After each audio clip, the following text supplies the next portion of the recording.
Hello दोस्तों, मैं परमीत कुमार अपने YouTube चैनल परमीत क्लासेस पर आपका स्वागत करता हूं। पिछली वीडियो में मैंने आपको बताया था मांग की लोच क्या है और मांग की लोच कितने प्रकार की होती है, और आज मैं आपको समझाऊंगा कि मांग की कीमत लोच की कितनी श्रेणियां हैं। मैं आपको मांग की कीमत लोच की प्रत्येक श्रेणी को बिल्कुल स्पष्ट तरीके से समझाऊंगा और आपको बिल्कुल अच्छी तरह से समझ भी आएगी। आशा करता हूं आप वीडियो को लास्ट तक देखना। कीमत लोच की कोटियां या श्रेणियां। मांग की कीमत लोच की श्रेणियां या कोटियां। कीमत लोच या फिर मांग की कीमत लोच किसे कहते हैं? कीमत में होने वाले अनुपातिक या प्रतिशत परिवर्तन, मांग में होने वाले अनुपातिक या प्रतिशत परिवर्तन के अनुपात को मांग की कीमत लोच कहते हैं। ये मैंने आपको पिछली वीडियो में बहुत अच्छी तरह से समझाया था। उसके बाद मांग की कीमत लोच की श्रेणियां। सबसे पहले नंबर 1, इकाई लोचदार मांग। मांग की लोच इकाई लोचदार उस समय होती है जब कीमत में होने वाले परिवर्तन के फलस्वरूप मांग में इतना परिवर्तन होता है कि उस पर किया जाने वाला कुल व्यय क्या है, स्थिर रहता है। इसको मैं आपको तालिका और चित्र के माध्यम से बिल्कुल स्पष्ट तरीके से समझाता हूं। यह है तालिका, यह है कीमत 2, 4, 1 और ये क्वांटिटी और ये टोटल एक्सपेंडिचर जो क्या है, स्थिर रहता है। 4, 2, 8। टोटल एक्सपेंडिचर प्राप्त करने के लिए हमें क्या करना है, मात्रा की गुणा कीमत से करनी है। तो हमें क्या है, टोटल एक्सपेंडिचर प्राप्त होगा। 2 चौके 8, 4 दूनी 8, 1 अट्ठे 8। जो ये तालिका है बच्चों, आपको आप अपने हिसाब से भी बना सकते हो, क्योंकि मांग की इकाई लोच किस समय होती है, जब कीमत में होने वाले परिवर्तन के फलस्वरूप मांग में इतना परिवर्तन होता है कि उस पर किया जाने वाला कुल व्यय स्थिर होना चाहिए। तो आप अपने हिसाब से भी तालिका बना सकते हैं, लेकिन कुल व्यय का ध्यान रखना है, वो क्या है, स्थिर होना चाहिए। अगर कुल व्यय कम या अधिक होगा तो मांग की लोच इकाई से कम या अधिक हो सकते हैं। इसे मैं आपको आगे समझाऊंगा। इसे मैं आपको चित्र द्वारा बिल्कुल अच्छी प्रकार से समझाता हूं। इकाई लोचदार मांग, डी मांग वक्र। यह वस्तु की कीमत, यह वस्तु की मात्रा। जब वस्तु की कीमत कम हो जाती है तो वस्तु की कीमत कम होने पर मात्रा Q1 हो जाती है। TE Q गुणा P। तो कुल व्यय प्राप्त करने के लिए जब वस्तु की कीमत OP है, जब वस्तु की कीमत OP है तो कुल व्यय OQ गुणा OP। इन बिंदु का हम क्या नाम रख लेते, AB। तो क्षेत्रफल कितना होगा, OQAB। OQAB ये क्या है, क्षेत्रफल। जब वस्तु की कीमत कम होकर OP1 हो जाती है तो कुल व्यय OQ1 गुणा OP1। तो क्षेत्रफल कितना होगा, OQ1BP1। OQ1BP1। तो ऐसी स्थिति में क्या है, OQ1AB बराबर है OQ1BP1। तो यह क्षेत्रफल क्या है, एक दूसरे के बराबर है, और कुल व्यय क्या है ऐसी स्थिति में, बिल्कुल बराबर है। तो कुल व्यय क्या है, बराबर है, यहां पे स्थिर है। तो कीमत में परिवर्तन होने पर क्या है, मांग में इतना परिवर्तन होना चाहिए कि उस पर किया जाने वाला कुल व्यय या टोटल खर्चा क्या है, स्थिर होना चाहिए। तो यहां पर क्या है, जो ये क्षेत्रफल है इस क्षेत्रफल के बिल्कुल बराबर है। तो ऐसी स्थिति में मांग की लोच क्या है, इकाई के बराबर है। उसके बाद हम मांग की इकाई से अधिक लोच।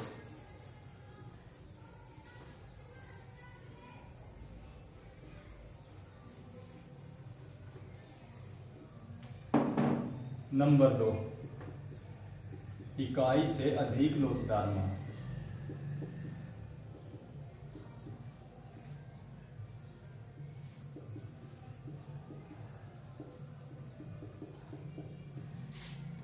इकाई से अधिक लोचदार मांग उस स्थिति में होती है बच्चों, जब कीमत में परिवर्तन होने पर मांग में इतना परिवर्तन होता है कि कीमत के कम होने पर कुल व्यय बढ़ जाता है और कीमत के बढ़ने पर कुल व्यय क्या है, कम हो जाता है, तो उसे इकाई से अधिक लोचदार मांग कहते हैं। मान लीजिए यह है कीमत 2, 4, 1 और हम मात्रा मान लेते हैं 4, 1 और 10। उसके बाद है total expenditure. Total expenditure Q गुणा में P, तो 2 चौके 8, 4 एकम 4 और 1 दाई 10।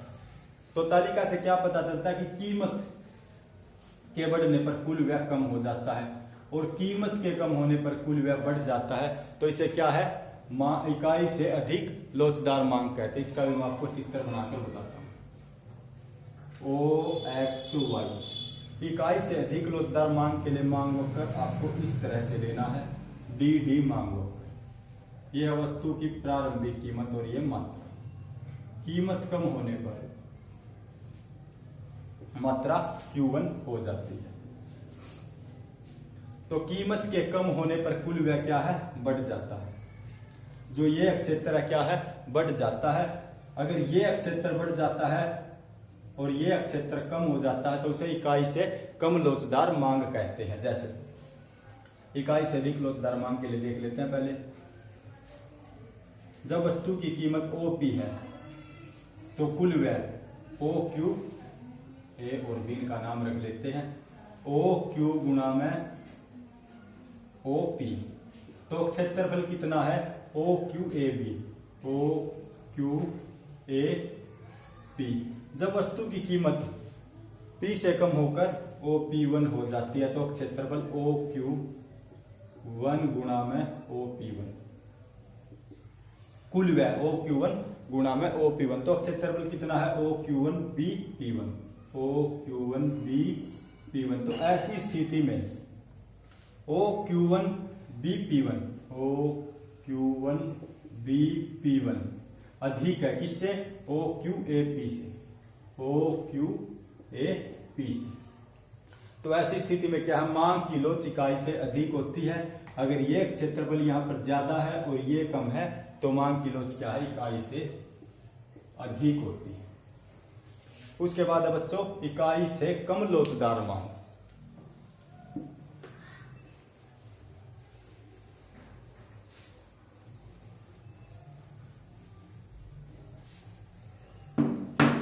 नंबर 3, इकाई से कम लोचदार मांग। बच्चों इकाई से कम लोचदार मांग उस स्थिति में होती है जब कीमत में परिवर्तन होने पर मांग में इतना परिवर्तन होता है कि उस पर किया जाने वाला कुल व्यय, मान लीजिए कीमत बढ़ जाती है तो कुल व्यय भी क्या है, बढ़ जाता है। अगर कीमत कम हो जाती है तो कुल व्यय भी क्या है बच्चों, कम हो जाता है। तो उस स्थिति को क्या है, इकाई से कम लोचदार मांग कहते हैं। जैसे P 2, 4, 1 और क्वांटिटी मात्रा 3, 2, 4। उसके बाद टोटल एक्सपेंडिचर Q गुणा में P। 3 दूनी 6, 4 दूनी 8, 4 एकम 4। इकाई से कम लोचदार मांग में क्या है, कीमत के बढ़ने पर 2 से बढ़कर 4 हो जाता है तो कुल व्यय 6 से बढ़कर क्या है, 8 हो जाता है। अगर कीमत कम हो जाती है 4 से 1 तो कुल व्यय क्या है, 8 से कम होकर 4 हो जाता है।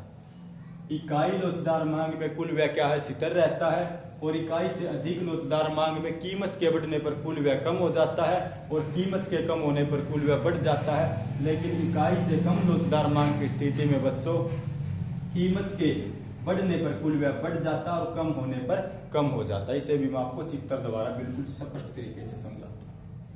OXY इकाई से कम लोचदार मांग के लिए बच्चों आपको मांग वक्र इस तरह से नहीं लेना है बल्कि इस तरह से लेना, DD मांग वक्र।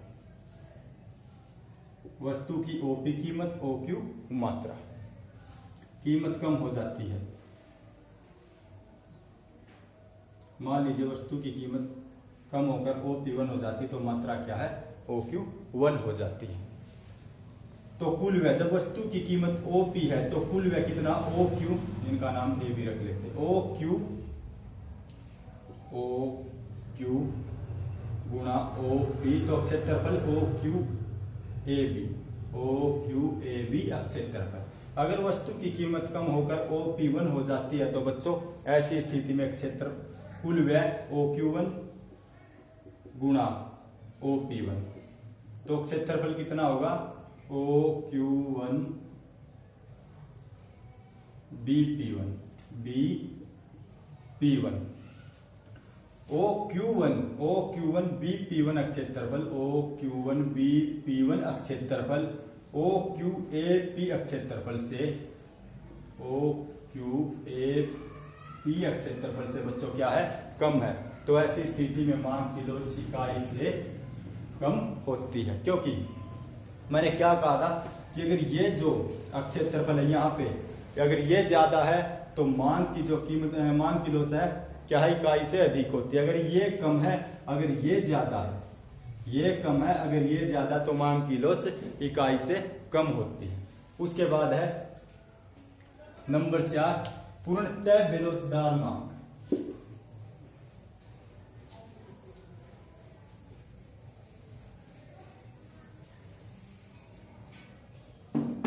नंबर 4, पूर्णतः बेलोचदार मांग, बेलोचदार मांग।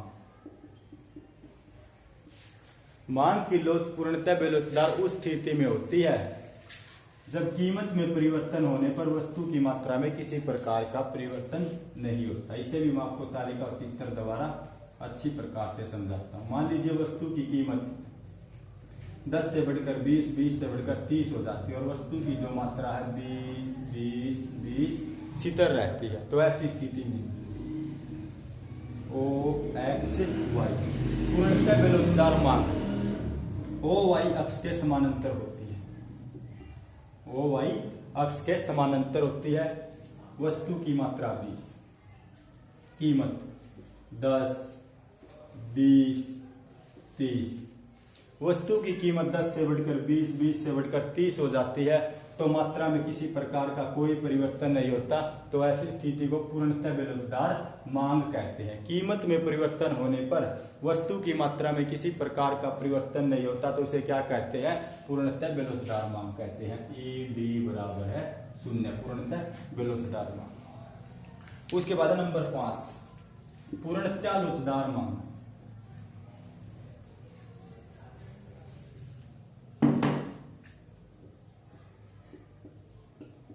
पूर्णतः लोचदार मांग। पूर्णतः लोचदार मांग वह मांग है जिसमें वस्तु की कीमत अनंत होती है। अगर वस्तु की कीमत में थोड़ा सा भी परिवर्तन हो जाता है तो उसकी मांग क्या है, 0 हो जाती है। मान लीजिए वस्तु की कीमत 10, 10, 10 सीटर है और मात्रा 20, 10, 20, 30 है। तो ऐसी स्थिति में जो पूर्णतः लोचदार मांग वक्र है ओ एक्स वाई, ओ एक्स अक्ष पर मात्रा और वाई पर कीमत लेनी है बच्चों। जो पूर्णतः लोचदार मांग वक्र होता है ओ वाई ओ एक्स अक्ष के समानांतर होता है। जब वस्तु की कीमत 10 है तो उपभोक्ता इसकी जितनी चाहे मात्रा खरीद सकता है। अगर वस्तु की कीमत में थोड़ा सा भी परिवर्तन हो जाता है तो वस्तु की कीमत में थोड़ा सा भी परिवर्तन होने पर वस्तु की मांग क्या है, 0 हो जाती है। मान लीजिए कोई फर्म है और वस्तु की कीमत बढ़ाकर 10 से 20 कर देती है तो फर्म के उत्पादन में क्या है, कमी होगी, क्योंकि फर्म के उत्पादन की जो मांग है कम हो जाएगी और मांग कम होने से कीमत के बढ़ने से मांग उसकी क्या है, 0 हो जाएगी। तो ऐसी स्थिति में मांग वक्र पूर्णतः लोचदार होता है, ओ अक्ष के समानांतर होता है या अनंत होता है। ई डी बराबर अनंत होता है।